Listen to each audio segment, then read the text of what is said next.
We talk about food, we talk about music, with musical dudes. Finger on the pulse, Snacky Tunes.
All right, welcome to Snacky Tunes. I am one half your host, DJ Never Forget.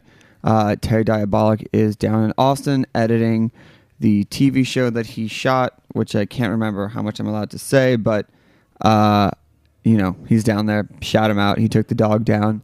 Welcome to Snacky Tunes, episode 91, which is kind of amazing to me.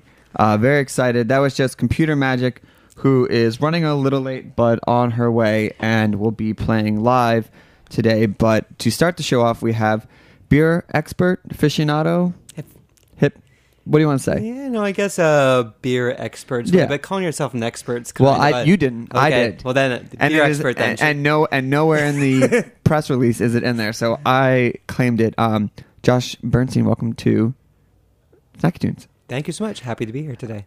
So big day. Your book comes out tomorrow. Yeah. Which we're going to get to a little bit later in the show. But why don't you give the listeners a little bit of a background on who you are and what makes you such a expert aficionado? Okay. How far back you want me to stretch? You pick a point. We're loose like that. Okay. Well, let's see. I kind of came to New York City 11 years ago with no real plans to be a writer. My friend was just kind of like, I've got a free bedroom.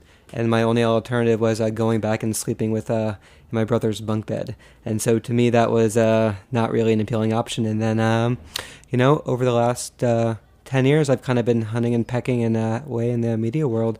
I started off, I got a column in the New York Press, I think back in 2004, writing about food and drink. And that led to writing about bars and restaurants for New York Magazine, Time Out in New York. And then after a while, the thing about being in journalism is that you can only be a generalist so much and you don't really get called on. So I tried to think, what do I really care about? I loved bars and I loved the beer in the bars. And so I started focusing a bit more on the beer, and it just took off. It was my interest, and it kind of dovetailed with the rise of American craft brewing. So when you started writing, I had a buddy in college. We were talking about Oregon, and he just one day was like, I'm rating beers. Every beer I drink, I'm going to create my own rating system and do it. I mean, it was intense. But I thought about him when you were coming on the show, and I was like, that's how it starts, just like a passion that grows into it. So when you started, were you just drinking, or did you like start writing about it, or how did it grow into like what, to the fact that you have a book coming out about it? I think it is when you start drinking it, but like a lot of people that grew up in the Midwest, I started off drinking the really terrible beer, the stuff that was 24 or 30 packs, things I could slide down a beer bong in a heartbeat. I don't think they have cubes out here, but No? when I slept Such and a lived shame. in Oregon, it was like Milwaukee Beast cubes at the store, which is a 30 rack. Yeah, it was Hence the shape of a cube. when I was in college. It was, I think, the preferred drink was natural ice, which was Natty Ice? Yeah, which was a bit more potent than natural light, which I think was like $8.99 for a 30-pack. It was something like that. So when you're that age, I mean, it's really about quantity over quality. And then when I got to New York, I start going to all these bars, and then there's only so many $3 gin and tonics you can drink in dive bars after a while. So I started looking to some of the other offerings on tap. You start out drinking Brooklyn, then you realize that there's all these other great beers being brought into the city. And then, I mean, it just kind of took off from there. And the older I got, the less I wanted to stay out till bars till 5 a.m. Right. So you can then like buy a few nice beers that are a little bit more crafted, and probably spend the same amount of money and not. Exactly. Something you're going to enjoy. You're not really looking to choke it all down. I mean, I went to far too many open bars when I was younger, and that was and open bars are great, don't get me wrong, but there's a certain pleasure being able to drink a beer you want to drink instead of trying to queue up behind 50 or 100 people to try to get this beer you don't even want anyway just because it's free. I would agree. So why is this like the best time in America to be a beer drinker these days? Like what's changed? Well, it's changed. In the last 30 years, we've seen the bigger change in the way people are drinking beer than any time since Prohibition, in my opinion. What we've been seeing is it's kind of this quintessential David versus Goliath story where everyone knows about Bud, Miller, Coors, but what's been happening is there's all these people that are like, you know what, I don't want to taste or drink a beer that tastes just like everything else. And people have been going out and really, they've been letting their creativity really guide them in what they want to do, and they're not taking no for an answer. And they're just putting it out there, and luckily, bit by bit, people are really, they're cottoning to these flavors. And, how is it? I mean, how are people getting used to it? I mean, obviously, like when I think of those beers, I think of like it's kind of bitter and watery, and how have the boundaries been pushed as far as like taste and more flavors within the beers that are coming out? Well, I think we were talking about the bitterness. I mean, that's really like IPAs, which is usually a stronger, really nicely bitter beer with a little bit of sweetness. That's a beer that when people drink it, it's really such a 180 from the beer they're used to drinking that it just kind of shocks people out of what they've been having for a while. And so what I've seen is people get really into IPAs and bigger IPAs, and they just want more flavor, more everything. And so when you get into IPAs, it kind of leads to really imperial stouts, which are really strong, supercharged stouts, which leads to barley wines, which are real nice, sweet, strong beers that are suited for wintertime. But after a while, you can't really drink so many of these beers, which tend to rival wine for alcohol percentage. So you start looking to some of the other flavors, like maybe instead of drinking a supercharged one as strong as wine, you look to something that's maybe been aged in wine barrels or bourbon barrels. And so it's just, there's not really a limit for flavors. It's more about imagination. I was just out in Denver for the Great American Beer Fest, which it's the biggest beer festival in America, but people bring their weird, wild, crazy stuff. There was a brewery there from Michigan which had it was a smoked porter, but it was made with smoked Mangalitsa pig heads in there, which you think and you read that and you're like, that's going to be the worst thing in the world. And then it sounds awful. It sounds terrible, doesn't it? It sounds like a bad dare. But you try it and you're like, you shut your eyes and it's got a little bit of smokiness, a little complexity. You're like, this would be the best beer to have with barbecue. Or maybe from the rest of the pig's body. Right. So let's go back to aging in barrels, because obviously that's what you do for for whiskeys and bourbons and different things like that. But this is an old tradition for beer. So it's like, how is it being brought back? What types of beers are using it? Well, you're right. I mean, before stainless steel came about, all beers were kind of aged in wood barrels by default. And so what we're seeing now is that they're taking, well, you're mentioning the whiskey barrels or rum barrels or bourbon barrels, and they're taking, there's usually they're going to go for stronger beers because those are really potent flavors that will tend to overwhelm, we'll say, like a lager or a pilsner, which will just get completely like washed over by that. So they're looking to, dark stouts or barley wines or even a really nice strong double IPA, things that can stand up to a bit more complexity and stand up to more flavors. But I mean, it's just the barrels don't so much transform the beer's whole cloth. They really accentuate flavors. And if there's flavors of chocolate in the stout, like mixing with bourbon, I mean that's a pretty darn good. Awesome. Yeah. So how does that differ from the current rise or almost cult-like status of cask ales?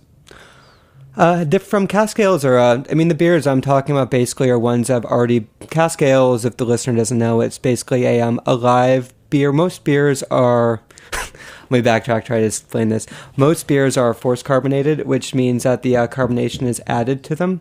And what a cask ale is it's a beer that keeps its yeast in there and it's allowed to evolve over time and it's not filtered, and so the bubbles you're going to get in there are much softer, and it's served about 50 to 55 degrees. And so it's a bit warmer, so you get a lot more of the nuances coming out of it. I mean, I've had a couple, because I remember when it became very big in New York, like a few years ago, I went to a bar and I was like, I'm cask ale. And then I tried it, I was like, I'm not quite sure that this is it's a very particular taste. My wife hates cask ales. Which they are a little bit warmer. People like their beer cold, and I mean, it's just, it's a classic way of doing it, but it's just, it doesn't have that zing which people really like, that carbonated zip on their taste buds.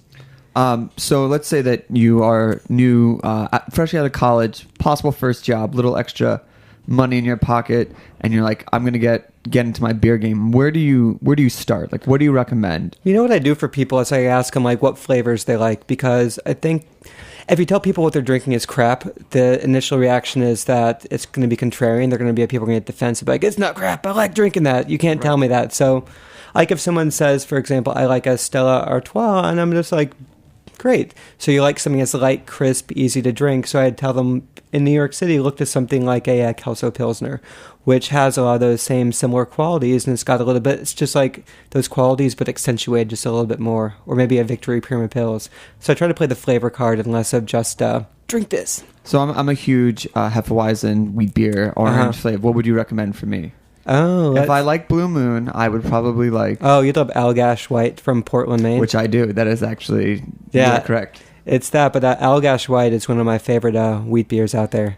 I feel good. So let's take a pause. We're going to play a song, and then we're going to talk about Brewed Awakening and your book and your first real novel. First one. My parents are very proud. I mean, aren't they? Wait, have any reviews come out yet? Yeah, we're getting early reviews, and so they've been positive so far. I mean, that's really what it is for parents. You can work in obscurity, but as soon as it comes out in the Times of New Yorker, you're just like, easy sailing. They forget all those high school transgressions. Yes. So we have a new track from Devin Throat, and I'm not sure if I'm pronouncing his last name, but he is recently signed to French Kiss Records, and very excited to play a track from him. And then we're going to get Computer Magic all in here and loaded up, and we will continue on with our food guest, Josh.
Straight to hell, you know this will be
Yeah, just let that fade out. It's worth it. Hold it for it.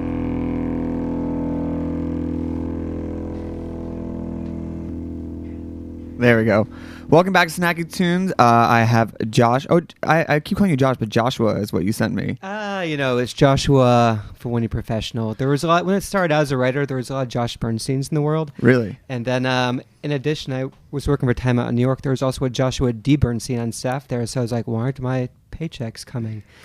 Because they were all getting sent to the other Josh Bernstein out there. Then there was a Josh Bernstein Explorer who had the big show on the... Do you remember that a couple years back? It was like the Jewish Indiana Jones. No. Well, if you're a Josh Bernstein, you remember another one. So then Joshua M., but Josh to friends, and to you. So we are joined by auteur Joshua M. Bernstein, whose book Brood Awakening comes out tomorrow. Yep. As we say in our tradition, Mazel Tov. Thank you. Congratulations. So why don't you... L'chaim, exactly. So why don't you tell us a little bit about the book? Well... I've been as I mentioned earlier, I've been a beer writer for the last 5 or 6 years, but what I am at heart is a journalist, and I really love the interplay of the two. And I think inside every beer is really a story of the creator and the producer behind the beer. And so with the book, I tried to touch base and be a profile writer and interviewer, and talk about what drove people to create double IPAs and why they decided to put their life savings up and why they tried to put a brewery in the middle of nowhere. Like what really drove them. And for this, a lot of beer books, to me, really talk a lot about the beer, but they don't talk a lot about the people into it. And so that was really my goal, was to talk about passion. But the book really touches base on most of the what's been happening in modern craft brewing in America and around the world, why people have been doing the barrel aging, why cask ales are on the rise, why black IPAs are popping up, and what they mean. It's kind of a shortcut to what's been happening in craft brewing. So it's an interesting thing about the local movement that it is obviously a result of. So how can do these brewers have a certain finite type of growth that they can reach, and then that's all they can do to maintain the type of quality? Or do you think that you see some of these people being able to expand to a national level? I mean, you look at someone like Sam Adams, for example. They hold about 1% of the U.S. market, yet everyone's like, Sam Adams is such a big brewer, but they're 1% of the market, which shows you that even the biggest, quote-unquote craft brewery in America is still pretty much small potatoes. Wait, Sam, they're independent? Well, yeah, I mean, they're... Ish? Yeah, independent-ish. I mean, I think craft beer is less of I think it's less of something where everyone has to fit into a small box. I think if you're making great beer with care and quality, that's craft beer to me. So they don't fall into the same category as like a Budweiser or... No, but you're seeing a lot of these people right now that are coming out with... like Blue Moon, for example, is owned by Miller Coors, but just no one really knows that. And like Budweiser or the Anheuser-Busch cartel now, they're putting out the Shock Top Wheat to try to really follow on the lines of Blue Moon, which they're not really so clear that they're made by a big brewery, and people tend to just gloss it over. Where does the line get drawn between like where does Sam Adams versus how is Sam Adams not an Anheuser-Busch? Well, that's really a tough question, because I think with with Sam Adams, I think there's still a face to this company, and there's still that, and I think it's the way they present themselves and the risks they take with their beer. Sam Adams still does really wild genre pushing beers out there, and they put them on the market, and because they have such great market saturation, you can go to your local supermarket and find them there. You can find like imperial stouts or Scotch ales, where as a small craft brewery couldn't probably get on the shelves of a Safeway, but someone like Sam Adams can. I think the fact that they're there makes it easier and kind of paves the path for the other breweries to be there in the future. So who are some of your favorite brewers in the country right now? I know you're going on a book tour, so who on the book tour are you excited to dip in and have a drink? Well, I'm starting off on the East Coast later this week. And then on Friday I'm going to be in Boston with the people from Pretty Things. And Pretty Things, I wrote about them in the book. They're a gypsy brewery, whereas they don't own their own facility, and so they just rent space on the facility, and yet it's owned by a husband and wife, Dan and Martha. And they're this couple that they just have such a love for life and love for beer. They design the beers together, they brew together, and they make the labels together. They write limericks, poems, put up patches, or just kind of this epitome of a do-it-yourself movement. They write poems? They write poems about their beers. Really? Yeah. Do you know the website off the top of your head? I think maybe Pretty Things Beer Today. That's kind of amazing. And they put poems on the back of their label, so it's just they try to wrap up the whole package with it, not just make it as simple, this is beer and you're going to taste this flavor. It's like you get to know their personality, and that's really what I think craft beer is about. It's personality in the people. So one of the things that you suggested I asked, and I'm actually curious to, is like what your favorite beer / first beer was, because I'm guessing it's not one and the same. Oh God, the first beer, I think it does go back to the 30-pack. I think the 30-pack mentality, where it was, I'm sure it was, actually the first drink I ever had. I remember this terribly because it was a very, very, very bad night where we took my parents' Chardonnay. I think I was 15.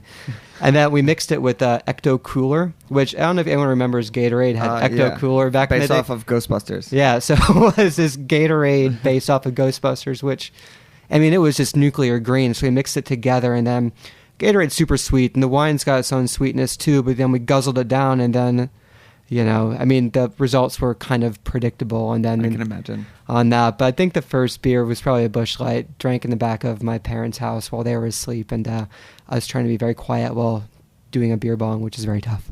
And current favorite beer, or you can give us top 3. Or different categories, however you want to break it down. Well, let's see. What do I have? We'll go back. What do I have to drink this weekend? I had there's a good one. There's a Firestone Walker, has a really great IPA that's just super fresh and like super citric and piney and just really easy to get down. And then Victory Prima Pils. Victory's a brewery from Pennsylvania, and their Pilsner is just about as low alcohol as Bud, but just super crisp. It makes like a nice appetizer beer with cheese or with a pizza or anything like that. And then as far as a stout, because wintertime's kind of kicking in, Great Divide Yeti is a really amazing imperial stout, which, it warms you up on those cold winter nights. That's amazing. So finally, I just want to touch on the fact that you do tours in New York. What are they, breweries? Are they bars? What is the focus? They're homebrew tours, whereas about, 3 years ago, I had a lot of friends that are homebrewers in the city. And the great thing about it is that it's such interesting novel beer that you're not going to be able to try it anywhere else. And so I'd go to their houses, try the beer, and then people are like, oh, what did you do this week? And I'm like, oh, I tried my friend's beer. And people are like, how do I get to do that? And so over time, I started thinking about putting a tour together, and the people from New York City Craft Beer Week contacted me. And then I put together a tour of 3 different homebrewers' homes. And then we go in there, you meet them, and then you try all their beers. And so it's just a really, New York City is a hard place to get to know people. It's hard to break down those walls. But New York City is also a city of voyeurs. So it really does all these things where you get to go in someone's house, look inside their bathroom, and drink their beer. Right. It's almost like a strange house party you're invited to. And so it was just going to be a one-off. And then when I got done with it, people were like, when's the next one?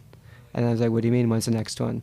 And so I was like, I'll put together another one. Then it's kind of been going on for about 2.5 years now, and probably been to 4 of the 5 boroughs. Staten Island is have not made it there yet for a homebrew tour.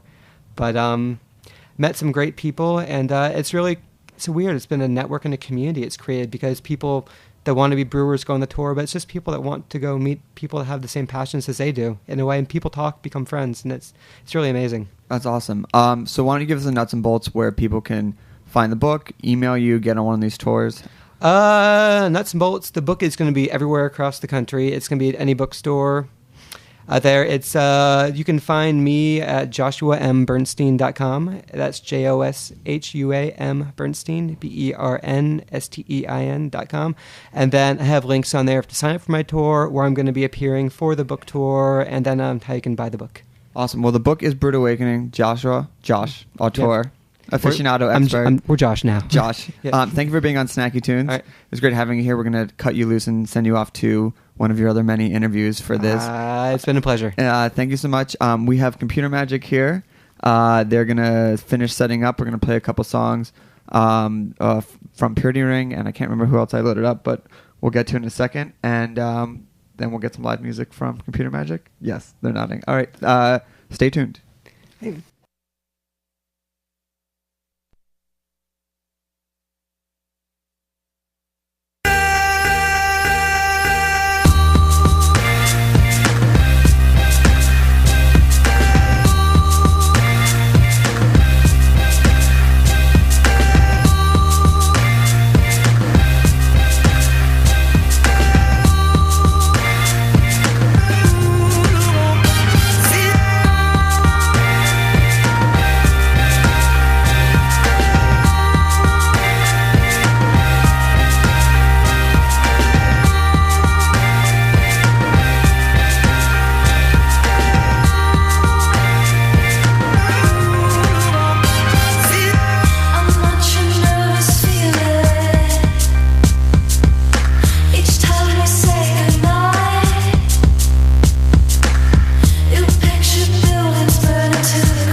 and guard my powers, guard my precious powers in its cage. Grandma, I've been unruly. In my dreams and with noise speech, drill little holes into my eyelids, that I might see you, that I might see you when I sleep.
your checkered room and your velvet bowl, your Elvis song in my ears,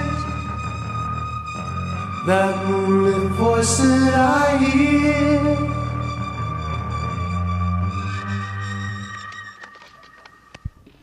All right.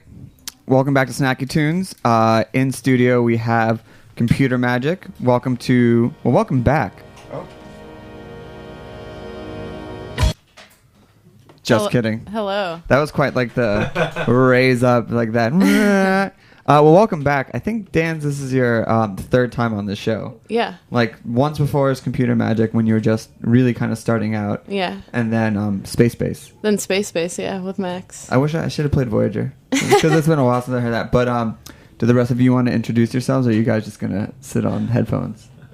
Whatever you want. You can. I'm Chris. Chris plays drums and Computer Magic. You can say hello. Hi, All right, fair enough. I'm James. Hey, James. So Dan, why don't you tell us what you've been up to in the last year or so since we've seen you? Well, this year I'm kind of focusing on just writing music for an album and not putting songs online for free, because that's what I have been doing. So I kind of have 5 now that nobody has heard, and I'm trying to make it 10. And then once I have 10, I want to put out an album. What are you doing for the songwriting process? How are you going about it at this time? Right now it's just kind of me in my room making songs. Bedroom Magic. Bedroom Magic. Which is a whole other project. But last month I went to London to work on songs with this guy Daniel, whose moniker is Tommy Sparks. And I wrote some songs with him, three songs. I don't know if I'll use them for the album. But just getting ideas from other people and trying out new things. So. Why don't we hear a song? Okay, sure.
All right. Computer magic. Sounds good. Thanks. Yeah. So I know that we've talked about this before, but hold on, I've got that spooky mic. It is Halloween on there. There we go. Talking, we talked about some when I saw your last show about, and you mentioned before about the transition from putting your music up online for free versus now keeping it close to your chest. And why do you feel like the transition is necessary as opposed to just continually releasing music so more people know about you? Well, at first I thought that if I didn't put my music online for free and nobody knew who I wasn't sure if anybody would want to buy music from a band that they'd never heard of. So I put it online for free, and now I realize that if I ever want to get signed and if I ever want to make money making music, then I can't really give everything away for free. But I don't know. I think it was the right thing to do, putting it up online for free at first. But I can't do it anymore, though. I would agree. So, as an artist who, let's say that between now and whenever you write the 5 more songs, get a record deal, put it out, let's say it could be like a year to 2 years, how do you plan on keeping relevant, or what do you plan on doing in order just to keep your name out there, besides just playing shows? Well, I still want to put some music online for free. Just not all of it. So I'll probably put out a new song maybe every 3 months or something. I just can't put all of them up there. And it's really hard to do that, actually, when I'd been so used to instant, kind of the instant gratification of putting something up and seeing instant reactions from people to give me instant feedback. So it's kind of hard making a song and not showing it to anybody. So are you just gonna make like a cachet of songs and just put them up, or maybe write a specific song to be put out into the world? Well, the album that I'm writing now, all the songs are kind of gonna coincide with each other. So if I make a song to put online for free, it'd be purposely or something, or a cover. I gotcha. Something. Let's hear another song. Okay.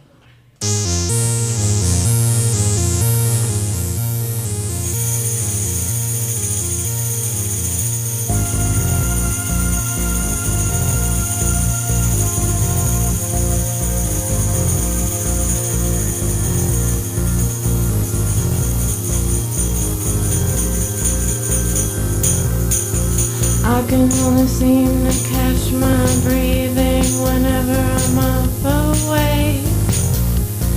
I can only seem to fake my feelings whenever I make mistakes. Isn't it strange?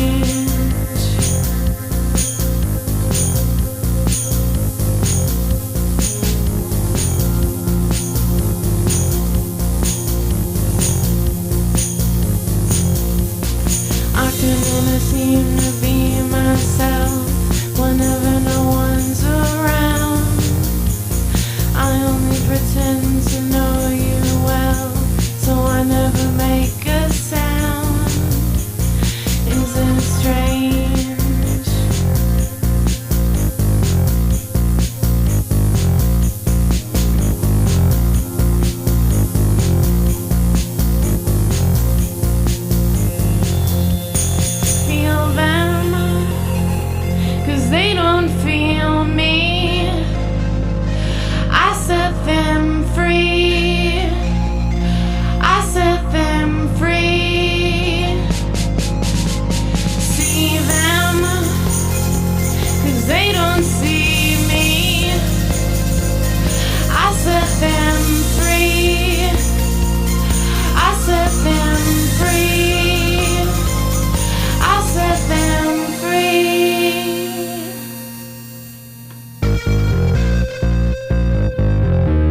All right.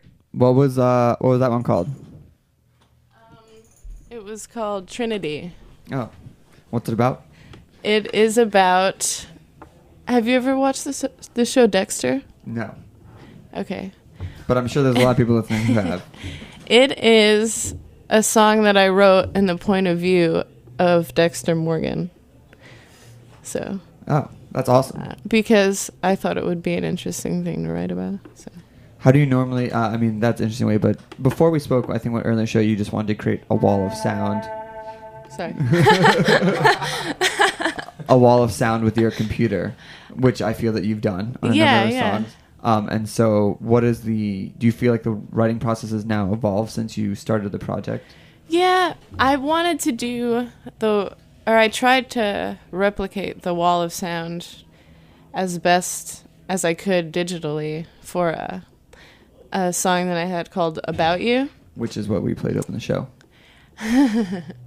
And I don't know, I guess it's changed somewhat. I wanted to see if I could create that for that song, and then for other songs, I want to see if I could do something else. Kind of depends on what song it is, I guess. You said that the album is going to be a cohesive album. What is or can you share the theme or what the focus is? I'm not sure if there's a specific focus.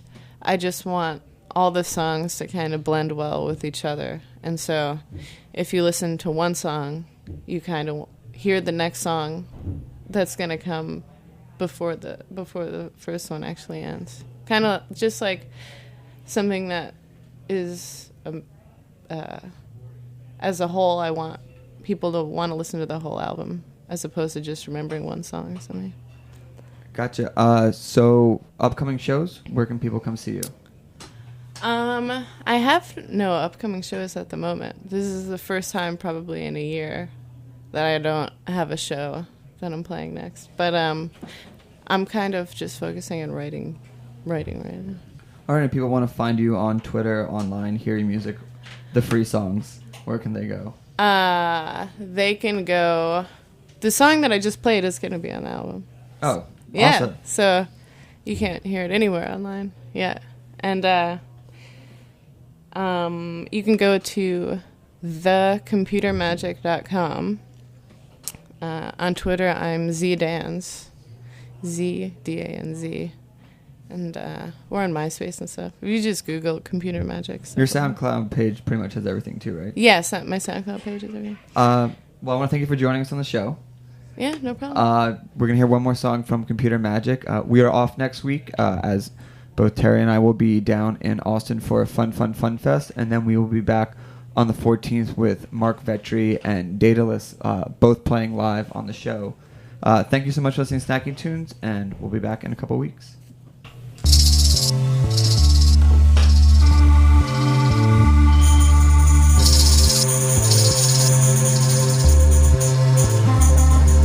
Telephone me to a galaxy I've never been before. Oh, last resort is company. What do I need people for? Oh.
give up, but they know